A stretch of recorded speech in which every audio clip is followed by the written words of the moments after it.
Hi Studying Fans, today we're going to make some shortbread gift mixes. This is a Wilton's bag. It's food safe, so you want to make sure you get a food safe bag. I put one inside of a cup all ready to go. I have this nice little funnel. It doesn't take very many ingredients for this at all. So the first thing we're going to put in is 1.5 cups of Self-Rising Flour. King Arthur makes a good or Arthur, whichever way we want to pronounce it. King Arthur makes a good one. So there's 1 cup, and we still need another 1/2 cup in here. Okay, there's 1.5 cups of that. Make sure we get it all out there. We're going to kind of knock that down in there. Want to get all that flour in. Alright, next we're going to put in a pinch of salt because these biscuits are kind of sweet. They're kind of like a shortbread. So I use a 1/4 teaspoon and I just put like 1/2 of that. And then last, this is all there is to this when you're using the self-rising flour, is 4 tablespoons of sugar. There's 1, 2, 3, 4.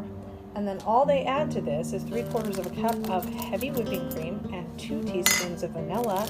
And they have some delicious shortbread biscuits that they can use. You could package it up with some, fresh honey from a local farm. You could package it up with some homemade jams or jellies or purchased jams or jellies. And it makes a fantastic gift. I'll make a cute little label on this, and I'll attach some directions, and that's all there is to it. Okay, so I put one of the gift mixes in a bowl, and I'm just going to show you how to make it. It is going to take 3/4 of a cup of heavy whipping cream. I already had one part of the way, and that's a 1/2 cup. About halfway, 3/4 a cup.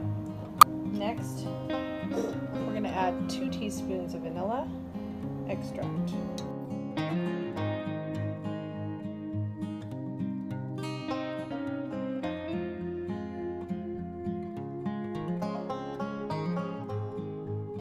And if it's too dry, you can add a little bit more of whipping cream just to kind of get it to come together. Don't overdo it though, because you want it to have that flaky, biscuity texture. So I'm going to put a tiny bit more whipping cream in. Just a drizzle. Just to get that stuff in the bottom to come together. A little bit more, up to 2 tablespoons you can do, but just a tiny bit at a time, because if you overdo it, then you got to start adding flour, and you don't want that.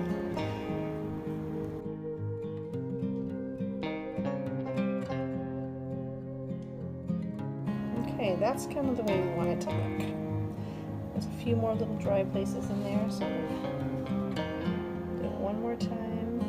I'm adding about a teaspoon at a time here, so I probably put a total of a tablespoon in there, just to get the dry parts in it. Like I said, the recipe calls for the fact that you can add up to 2 tablespoons to it. So I am adding 4 teaspoons.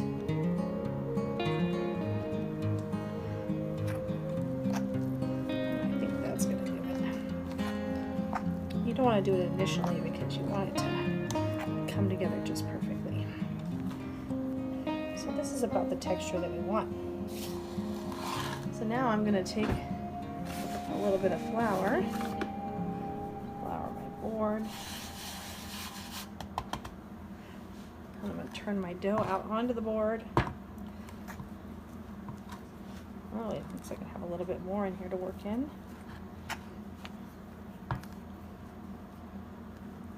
I'm going to just pat this together, just because we're going to cut the biscuits right out of this.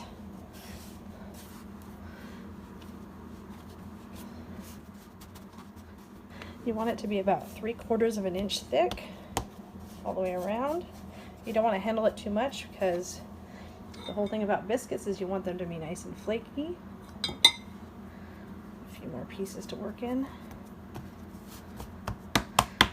You could get it into a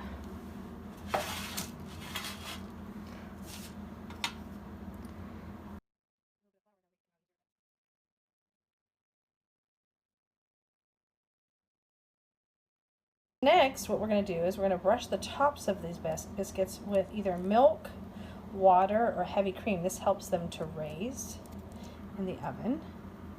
So we're going to brush each one of them with each top a little bit of milk, cream, or water. I'm using milk. And next, we're going to sprinkle some raw sugar on top because it is a shortbread biscuit. Doesn't take very much. A teaspoon should do all of them.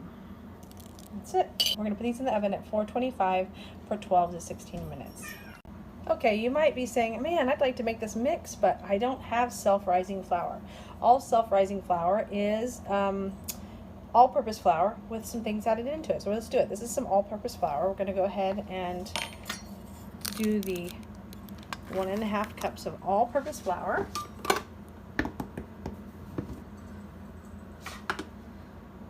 There's 1 cup, and the last 1/2 cup. Here we go. Shake that down in there. All right, now the difference is we're going to actually add a 1/2 teaspoon of salt instead of a pinch. Or last time we just added 1/2 1/4. So here we go. We're going to put a whole 1/2 teaspoon of salt. And then we're going to add 2 1/4 teaspoons of baking powder. So there's 1 teaspoon, 2 teaspoons, and here's 1/4. So, and then we'll add the 4 tablespoons of sugar. And that's the only difference between self-rising flour and all-purpose flour. You just have to add in a little bit of extra salt and a little bit of extra, and you have to add in baking powder. That's all that's in self-rising flour. It's already pre-mixed with salt and baking powder. I'm just going to shake this down in here, raise these sides up. All those goodies in there. Pull it out. Shake it down. And there it is, another mix.